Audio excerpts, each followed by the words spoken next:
Hello students, welcome to my YouTube channel Sandilya Commerce Classes. In this video, we are going to discuss different accounting concepts. तो सबसे पहले जान ले कि concepts क्या हैं। अकाउंटिंग में सिमिलैरिटी लाने के लिए कुछ प्रिंसिपल्स सेट किए जाते हैं जिन्हें सब लोग फॉलो करते हैं। तो ऐसे प्रिंसिपल्स ही कॉन्सेप्ट्स कहलाते हैं। आइए एक एक करके उनको डिस्कस करते हैं।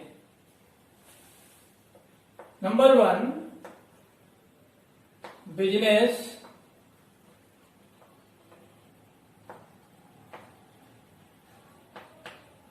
Entity concept. इसका दूसरा नाम है सेपरेट बिजनेस एंटिटी कॉन्सेप्ट। यह कॉन्सेप्ट बिजनेसमैन और बिजनेस को अलग अलग करता है, सेपरेट करता है। एग्जाम्पल के थ्रू समझें। मिस्टर एक्स हैं जिनका अपना बिजनेस है।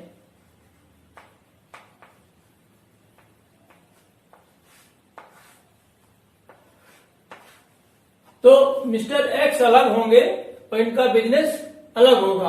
हम अकाउंटिंग में वही ट्रांजैक्शन रिकॉर्ड करेंगे जो बिजनेस से रिलेटेड हैं, मिस्टर एक्स से नहीं, क्योंकि हम जो भी अकाउंटिंग करते हैं वो बिजनेस के लिए करते हैं। तो ये कॉन्सेप्ट यही बताता है कि बिजनेस अलग और बिजनेस के ओनर्स अलग, दोनों की जो एंटिटी है वो अलग अलग है। नेक्स्ट की ओर बढ़े तो मनी मेजरमेंट।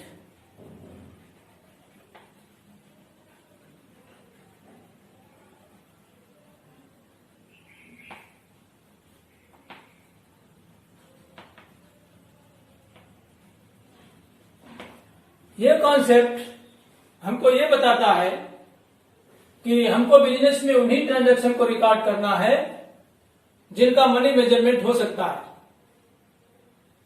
जिन ट्रांजैक्शंस का मनी मेजरमेंट नहीं हो सकता उनका अकाउंटिंग में कोई इंपॉर्टेंस नहीं है।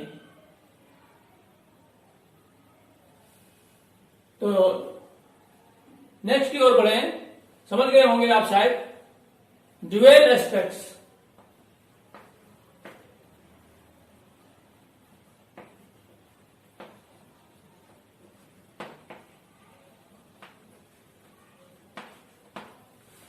यह कॉन्सेप्ट बताता है कि जो भी हम ट्रांजैक्शन करते हैं उनको जिनकी रिकॉर्डिंग करते हैं तो उनका जो इम्पैक्ट है वो ड्यूअल होता है। मतलब दो अकाउंट्स पर उसका इफेक्ट होता है, एक पर पॉजिटिव होता है तो उसका दूसरे पर निगेटिव होता है। जैसे राम को 5,000 रुपए का पेमेंट किया तो क्या हुआ, दो अकाउंट पर इंपैक्ट हुआ, एक राम और दूसरा जो पेमेंट कैश में किया। तो दो जगह इसका इंपैक्ट आया, एक राम के अकाउंट पर आया और दूसरा कैश के अकाउंट पे आया। तो यह कॉन्सेप्ट हमको यही बताता है कि हर ट्रांजैक्शन का ड्यूअल एस्पेक्ट होता है। नेक्स्ट की ओर बढ़े अगर तो गोइंग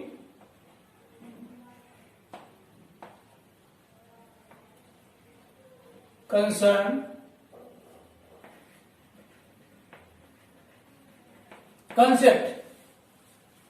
यह कॉन्सेप्ट ये कहता है कि जो कंसर्न है हमारी, जो बिजनेस है हमारा, वो चलता रहेगा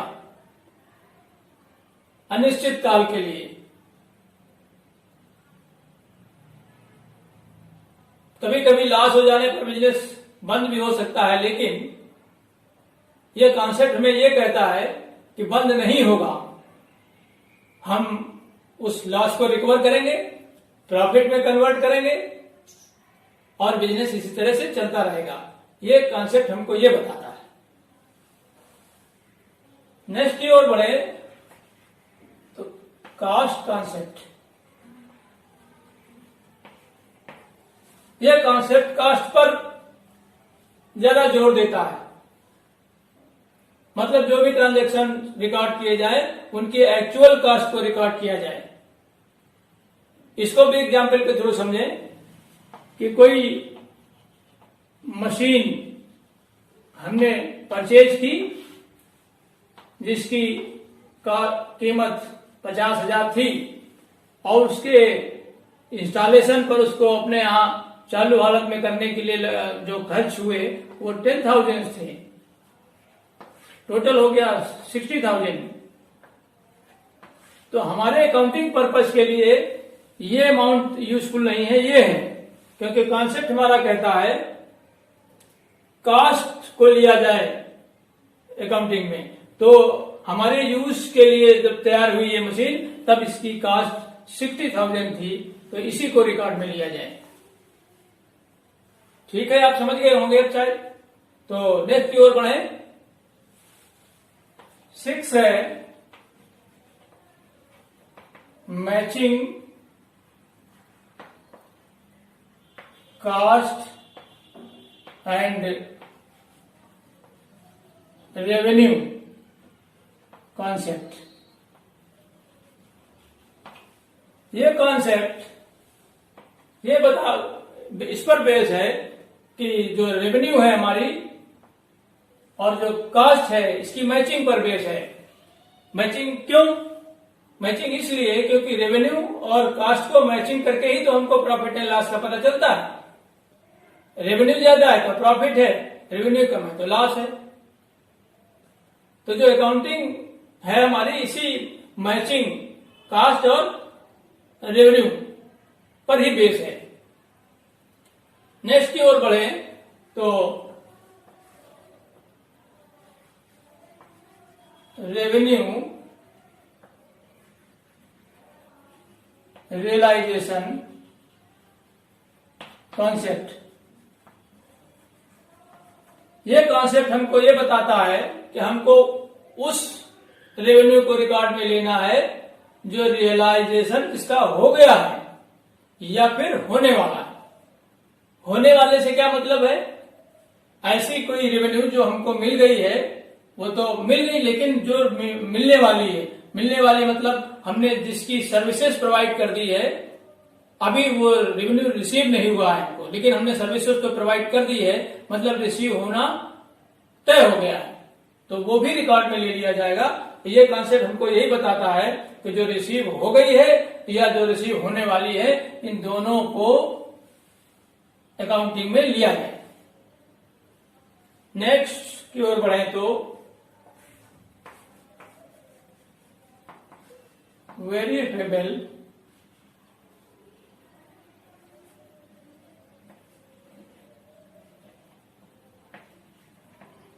ऑब्जेक्टिव एविडेंस कॉन्सेप्ट। ये कॉन्सेप्ट ये बताता है कि ऐसा कोई ट्रांजैक्शन जो हम रिकॉर्ड में लेते हैं उसका वेरिफिकेशन के लिए पर्याप्त एविडेंस होनी चाहिए। अब एविडेंस ट्रांजैक्शन के रिकॉर्ड की एविडेंस क्या होगी? डिफरेंट वाउचर्स होते हैं, तो उन वाउचर्स के बेस पर हम उस ट्रांजैक्शन को वेरीफाई कर लेते हैं। मतलब ये कॉन्सेप्ट ये बता रहा है कि हर जो ट्रांजैक्शन हम रिकॉर्ड कर रहे हैं उसके जो वाउचर्स हैं, एविडेंस हैं, वो रिकॉर्ड में रखी जाए। नेक्स्ट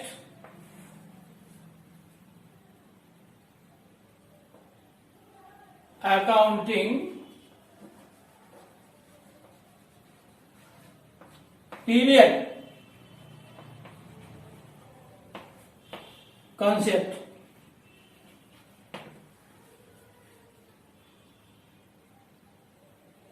यहां हम देखें नंबर 4 में तो गोइंग कंसर्न कॉन्सेप्ट है, बिजनेस चलता रहेगा।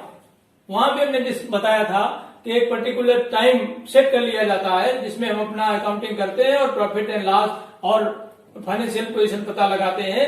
ये कॉन्सेप्ट भी हमको यही बताता है कि अकाउंटिंग का कोई ना कोई पीरियड जरूर होना चाहिए। बिजनेस तो चलता रहेगा, लेकिन जो बिजनेस का प्रॉफिट एंड लॉस तो पता करने के लिए तो कोई ना कोई पीरियड को हमको बेस बनाना पड़ेगा। वैसे इंडियन गवर्नमेंट के रूल्स के हिसाब से 1 अप्रैल से हमारा फाइनेंशियल ईयर शुरू होता है और 31 मार्च को खत्म होता है। लेकिन बिजनेसमैन अपनी फैसिलिटी के हिसाब से, अपनी सुविधा के हिसाब से इस जो फाइनेंशियल ईयर है उसको अपने हिसाब से 12 महीने के अवधि को सेट कर सकते हैं। Number next, capital